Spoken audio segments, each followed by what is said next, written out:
Hey Capricorn, welcome to your timeless reading. I trust that this will find you at the time and place that it will most resonate. As always, use your discernment when listening to tarot readings, because I'm just a girl on the internet looking at cards with pictures on them and saying some words based on my experiences and my intuition, But you are living your life. You know your story best. You know what you're feeling and what's going on with you and all that. So, I don't know. I don't need to over-explain discernment, I guess, but it's something I've been thinking about a lot.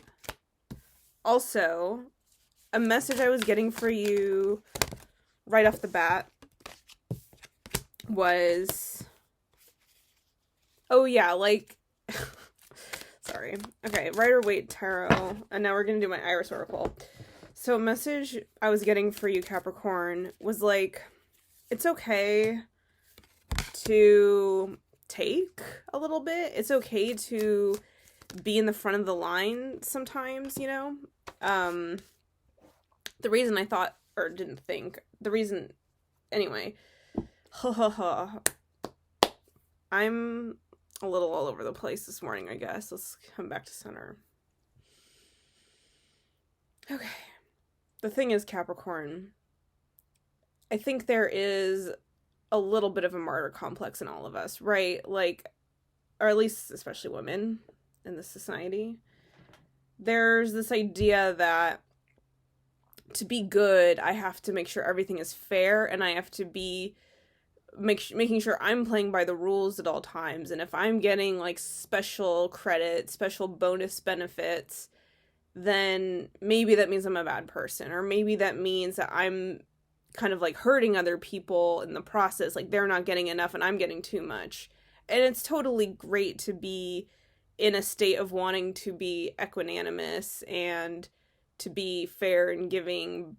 But I think that also there's this need to understand that even though, yes, our lives have a great impact on other people, it's also just not true that everything you do is hurting someone else and every benefit you get is at someone else's detriment. It's kind of that's part of entering an abundance mindset, is understanding that you having isn't the cause of someone's lack per se, and also that when you have more, then you have more to give. So it's okay to put yourself first. That's just the first message I'm getting. Now I'll show you the cards. 5 of Cups in reverse, 4 of Cups upright, Page of Cups in reverse, the Tower in reverse, Ace of Swords in reverse, 3 of Cups upright. And then from Iris Oracle, make it look like the Knight. Fear that the light will bring judgment, Death of the Deceitful, Ungrateful Daughter, and Earthly Mother. Well, let's read that one, because I feel like that kind of pertains to perhaps the sentiment I started out with. 7. Okay. Humble mother always gives love to her daughter. She knows where she was birthed. Even when her daughter has become spoiled by the ways of the material world and has inflated herself, her ego makes her appear much larger. But the mother, grounded in the earth, will always see past her temporary whims and give her love and kiss her hand, sending wishes that she may soon find wisdom and connection to the earth. So mother-daughter dynamics are certainly something I've been spending a lot of time understanding. And I would say in connection to the first message I was giving, right? The ungrateful daughter is kind of the sentiment of oh, I'm taking too much, and so I need to be a good girl, right? And if I do have this abundance, then I'm perhaps setting myself up to become the ungrateful daughter. And there's maybe this fear, to me, I'm not personally getting that you are this archetype or person, but that this is the underlying fear is becoming disconnected from your roots, becoming disconnected from the earthly mother, and becoming too wrapped up in materialism. But I think that again, it's not necessarily you being some villain per se. Like, the theme of villains has been coming up a lot for me too, in readings and in messages I'm kind of downloading, as they say in the biz. So we also got Death of the Deceitful. I'd like to read from that. 76. Okay. Here we go. We fear death. Yeah. Cool. Okay, we fear death of relationships, death of our habits and our patterns. This card is calling upon you to pick up the scythe and cut down those things in your life that are not true. Lay your past self to rest. Don't be afraid of burning bridges you never want to cross again. Yeah. Spread fire to the things that need to be turned to ashes. Cremate the skeletons in your closet. If people think you're being heartless, intense, ruthless, maybe you are, but you need to be. Death will always bring new life, new growth, so tear down walls without a second thought to what will be built in its place. Be relentless in your path of destruction. It is a necessary death. So, I mean, with that too, I kind of feel like, yes, it's like almost like an embrace of becoming the villain in a certain sense, only in so much as like the ways you've held yourself back from being more authentic and being more honest and being, as this card talked about, like intense or ruthless or just kind of like setting really strong boundaries. That's like what a lot of this is about, right? It's kind of putting yourself first and really grappling with the fact that like putting yourself first brings up these feelings of selfishness and of greed and of all these like kind of negative things that maybe you've been pushing away, like aspects you fear about yourself. Fear that the light will bring judgment. Let's read that one. We're on a roll here with this Iris Oracle. Okay, 5. And a lot of cards came up for you. 5. The lantern brings its fiery gaze upon you. It is your time to be bathed in warm light. It just is. You have so many talents and wonderful qualities. Now is the time for them to be shown. There can be a fear that when the light shines on you to illuminate your positive qualities, that you'll be vulnerable to others seeing your deepest secret places. What have we been talking about? All these fears about our negative qualities that we're kind of like pushing away by playing small, frankly. Okay, let's see. There can be a fear when the light shines on you to illuminate your positive qualities, that you will be vulnerable to others seeing. Okay, we said that. Know that you only have to show or give that which feels comfortable to you. Let the light warm you, not burn you. All right, that's really good. So, I think, basically, I hope you get it. It's like, Capricorn, now's your time to shine. But that can be a little scary. And part of it means having to let go of the ways you've been protecting yourself from being perceived as being a bad person, in a way. You have to kind of put yourself out there, take those risks, put yourself in the spotlight where there is judgment in the light. You know, I mean, especially if this is about being a little more public with whatever it is that you do or whatever it is that you have to say or whatever, kind of being more present to the community. And, you know, this doesn't have to be about you becoming famous. This doesn't have to be about you becoming a big TikTok star. This could simply be you really understanding that you belong to a community of people and that you have a very important role within that community, and you're allowed to expect certain things from that community in return, that you are, you know, just as much a worthy and deserving member of kind of getting benefits from the group, so to speak. So I'm not picking up anything specific right now, example-wise, but we'll kind of keep going. Let's see. I mean, I got this Page of Cups in reverse, and that's interesting to me. I think that this is a little bit about these new emotional beginnings, which we're talking about, kind of understanding that you need to stop playing small, and that you're worthy and deserving of receiving recognition and kind of some sort of abundance, whether that is material or emotional. It's like this is all happening for you, Capricorn, because yeah, like, I think you're just kind of in a stage of learning how to be vulnerable on a deeper level. I think you've always probably been capable of being vulnerable, but, you know, even me, like, example time, I like to do meta examples about tarot, I think. I think that's my style.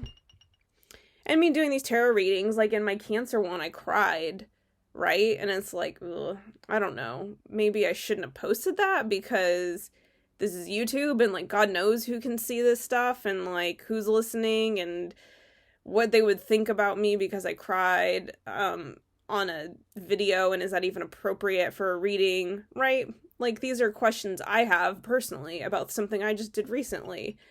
But it's like, well, no, the point of me doing these tarot readings is to connect and to share, you know, emotional, spiritual truths. And I think that that includes being honest about my own emotional experiences, because the point is to really kind of let others know they're not alone, that we're all kind of going through this journey of life together. Long-winded way of saying, I suppose, that yes, Page of Cups, part of you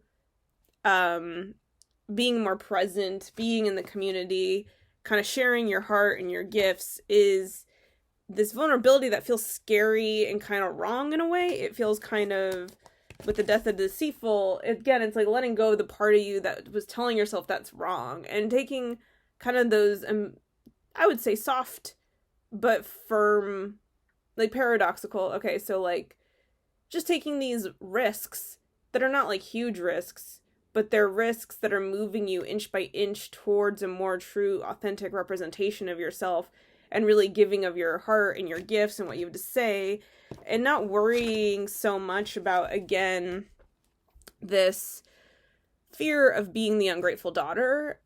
And I think partly with this card too, what I would want to say is, like, I think at all times in our lives, we are probably both of these things. We are sometimes the ungrateful daughter and sometimes the earthly mother.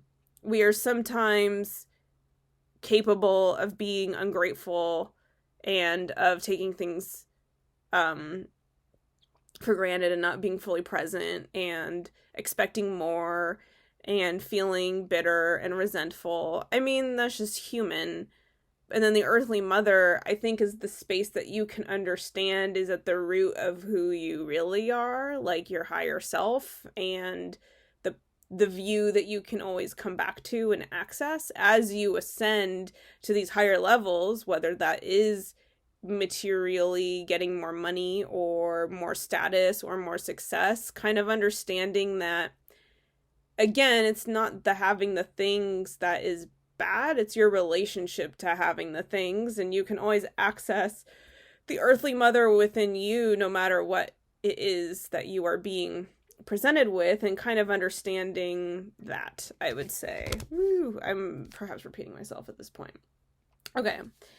Then we also got the Four of Cups, the Five of Cups in reverse, the Tower in reverse, and the Ace of Swords in reverse, as well as this Make It Look Like the Knight. I think I'm going to treat this as a second message, because I think we kind of get the point on the first half of this, which is like, hey, Capricorn, you're leveling up. Things are good for you. It's allowed. You're allowed to have positive, good things in your life. And also it's scary because part of your success and being involved in community is opening you up to a more vulnerable side of yourself. And all these, like, maybe unrooting all these deep-seated fears about who you are and what the outcomes will be of being seen and held on a more personal, intimate, amplified way than what you've experienced up to this point. All right. 53. Make it look like the night. Priestess of the night, when those who have vision in the darkness come out to celebrate the time of the moon. Okay. Night is our necessary balance. Do not fear seeing what is unseen, and do not be afraid if what you see makes others feel uneasy. Do we put less value on that which is not sunshiny and bright? We put a veil between the sun and the moon, between the darkness and the light. The night is just as much the truth as the sun. You can use your all-knowing to bring your knowledge of ultimate balance and the value of the unseen to those who only live in the daylight. The priestess of the night shows us the darkness to help us achieve temperance. So I think also, I mean, actually, she's great to pair it with this one. And a lot of what we've been talking about, this is kind of high priestess energy, right? And it's, yeah, this is actually what we were talking about. It's like, hey, Capricorn, look, you do have a shadow side. You are the devil in the tarot, right? And you know that about yourself. You know that you can be a little bit, your ambition can get the best of you, Capricorn, and you know it about yourself.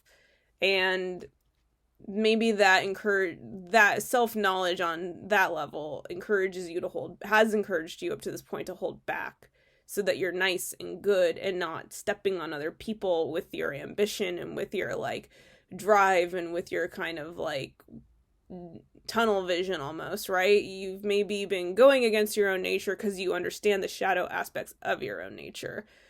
But Death of the Deceitful and what I was talking about with this, it's like, hey, I mean, do both, right? Understand your shadow side and what you're capable of, that you're capable of being ungrateful and entitled, perhaps. I mean, I think I'm a Capricorn moon. I'm kind of just throwing shade at myself, to be honest, but so no harm meant, no, like, you know, I'm not criticizing us as Capricorn identities. I'm just saying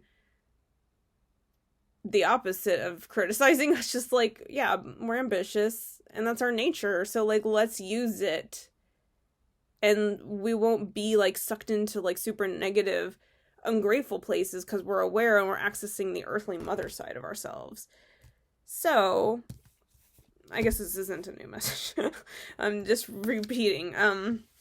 Four of Cups, I think with these, it kind of feels like, and this has been true for a lot of the readings I've been doing, and it's true for us, I think, too, which is like, the road ahead is a little unclear. And we got this Ace of Swords in reverse. So I feel to me that there is a truth about kind of how we want to fine-tune our progress. Meaning, like, we've had this kind of revelation. The revelation being, I'm allowed to be who I am. I'm not this god-awful person. I don't need to be scared of myself.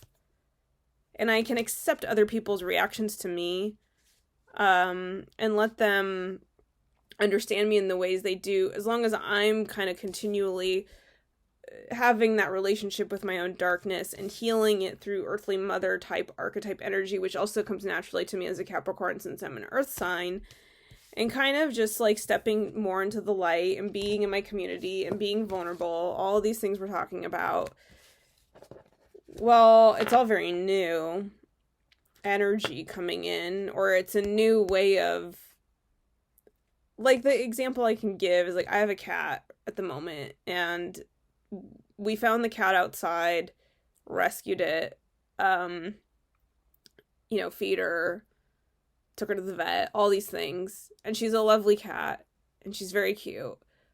But she seems at odds with whether or not she wants to be a house cat or an indoor cat, right? Like, she loves the comforts and stability that we provide her indoors, but she doesn't have, like, the freedom to roam and explore. And on our end, we want her to be happy, but we're also, concerned for her safety. So it's like, what do we do with this cat?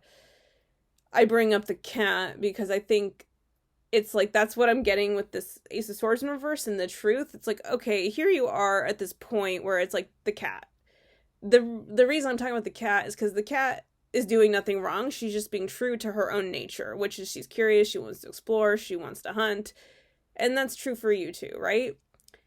But with changing who you are and how you do, you're also kind of maybe sacrificing some comforts, or there's, with death, if we're talking about death energy, and we got this Tower in reverse, I think it's like kind of now what I'm talking about is you making all these shifts. It will shake things up, and we don't know how that's going to play out, right? So it's like, yes, we want to make changes and have these boundaries and kind of like be more authentic and be more true to our own nature. But in that process, we don't really know how that's going to shake things up, the tower. We don't know what is going to be the result of that. And we want to like anticipate it all so that we can be safe, like, right? Fear of the judgment, fear that the light will bring judgment. There's this need and desire to like protect oneself and a fear of what changes this is all going to bring, and feeling perhaps a little overwhelmed with understanding what the best choices are, even though you like know, like, okay, I'm going to be authentic to my nature. Even though with the cat, we know she wants to be outside on some level. It's like, how can we honor that and like move forward feeling safe? Like, it's like this need and want for safety, I think, based on like kind of just these fears of these unknown territories we're stepping into, that are based on embracing a more authentic approach to life, of course, but there was maybe a reason too why we like were holding back. And that's what I'm getting with the Tower and the Ace of Swords. This desire to have the full truth of the situation and the full knowledge. I mean, that's why you would check in with a tarot reading, right? Because it's like, you want me to predict the future for you, but I can't. I can't do that. I don't believe in it that much. I know some people believe you can predict the future, and maybe some people do, but I kind of think there are multiple timelines available to us, or maybe not. I'm open to the idea that there aren't timelines and everything's predestined. It certainly feels that way sometimes. But either way, even if things are predestined or there are multiple timelines where we can kind of like pick and choose our own adventure, whatever the reality is, sometimes we don't get all the information we need, because if we had all that information, we wouldn't make the choices we need to make.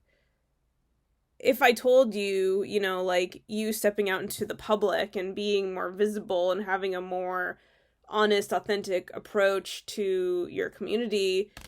I just watched this Teal Swan video, and she was talking about how our inner compass doesn't always lead to pleasure. Sometimes it leads to pain. But that the pain isn't always a bad thing, because we like learn from the pain, and maybe the pain kind of like redirects our route towards something that is like actually really authentic and like true and like what we want. So I say all this, Capricorn, to say I think you really want to have all the answers before you go move forward, because that's just sort of normal for people. But I think this is really kind of the leap into the unknown, the leap into also you just embracing the more authentic version of yourself and seeing how it pans out and learning as you go, and not being able to anticipate tower moments, not being able to have the full truth of the situation on purpose, because part of what you're doing in this phase of your life is learning how to be this more like fully Capricorn version of yourself, where you are letting yourself be ambitious and you are letting yourself kind of be a person who cares about material abundance on some level, and just understanding that's not you being bad, that's you being you. And maybe there will be consequences to it, right? But like, you just gotta move in this direction because you're being called that way, and you kind of can't stop it anyway. So kind of just as you embrace yourself, like also embrace the unknown in the path and the just kind of adventure of it, not knowing what you know until you can look back, and that's all for a reason, I guess. Just, you know, we shouldn't always try to predict the future, just because life is trying to take us on a journey, and anticipating the journey every step of the way kind of is like putting the brakes on when you're supposed to be moving forward. Oh, okay, we'll end with these. 4 of Cups and 5 of Cups in reverse. I like that the 5 of Cups is in reverse. I do tend to read reversals as the opposite of what it means. I don't always have to do that. There are no rules of tarot, in my opinion. I think it's more about intuition. So 5 of Cups in reverse. It's like, to me, I would say, with all this, I feel like I'm kind of put in mind of this Death of the Deceitful, which is like, kind of this acceptance of like, it is what it is. And I have to be okay with that on some level. Like, kind of understanding all these things that maybe you just can't change. I.e., how other people are going to receive you feels like a big part of this reading, right? Like, well, if I make more money and I buy myself some nice things after a really long period of not having had those nice things and not having felt like deserving of them, and if I embrace this mentality that I'm deserving of kind of these fancy items that are just kind of, you know, non-utilitarian, they're just there for aesthetic, whatever. Some people are going to come by my house, perhaps, and be like, wow, she's really, or he, you know, whoever you are, or they're really selfish, and they're really, not helping people. Like, they're not giving more to charity, and that makes them a bad person. And that's awful. You know, I think it's like, yeah, some people are gonna feel that way about you. Are you gonna feel bad about it? Are you gonna be in a constant state of grief about the fact that, like, not everyone's gonna like you in your life or understand you or, you know, support your choices? I don't think so. I think, to me, this grief is present in the context of the whole reading, which is about you kind of not giving an F anymore about what it is that others are saying or feeling about you. So if it's a release of grief, and the grief is just all the ways which you were like seeking love and connection through molding yourself into the ideal version of yourself that you thought other people wanted you to be, and you're like kind of letting go of also the grief of all maybe the time spent where you didn't get to be fully yourself. I think there is grief along that path too, right? When like you've been trapped for a really long time, or felt stuck, or felt like not totally like fully who you are, you know, then you're like, oh wow, that was so sad that like I spent all that time not being my full self now that I am my full self. So maybe there's a little bit of an element of that too with this card, of just like, yeah, kind of letting it all flow out. All this stuff, kind of like, I mean, it's like, yeah, you're just just not having it, just not holding on to it. It's like sweating it all out. Okay. Or crying. You could cry too, but 4 Cups, weird card for me to end this reading on, but I will. Look, I'm loving the Rider-Waite. I'm loving the traditional deck because of the stuff like this. The Hand of God is in this cup, in this card. This card is about kind of like malaise, disappointment, or feeling kind of like things aren't panning out how you had hoped. Kind of like, to me, it's like just low grade existential crisis, like not like hardcore panic attack existential crisis, but just kind of like ennui. There we go, that's the word I'm looking for. And I think this is like the ennui, which is like being maybe a little bit overly concerned again about community, how community is feeling, and just missing the point of this Ace of Cups energy that is present in the card, which is like, hey, you know, there's always a new beginning. There's always a new emotional chance. There's always like the love you have to give others, and coming and living your life from that place of leading with love. I'm personally learning how to do that in my life.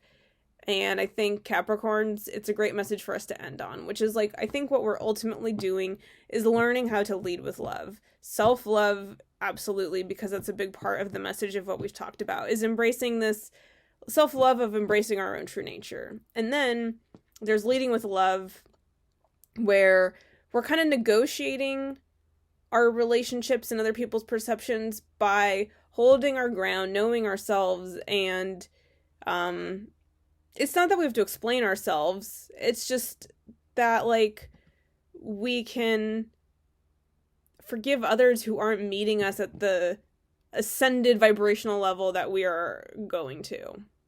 If that makes sense. I think I'm gonna stop it there. Looks like the video stopped it for me. So yeah, we'll be done. Like and subscribe if you want, and if you don't, wow, what a weird image for it to end on. Okay, great. Yeah, do all the things and comment, and I love you, and I'll see you next time. Bye.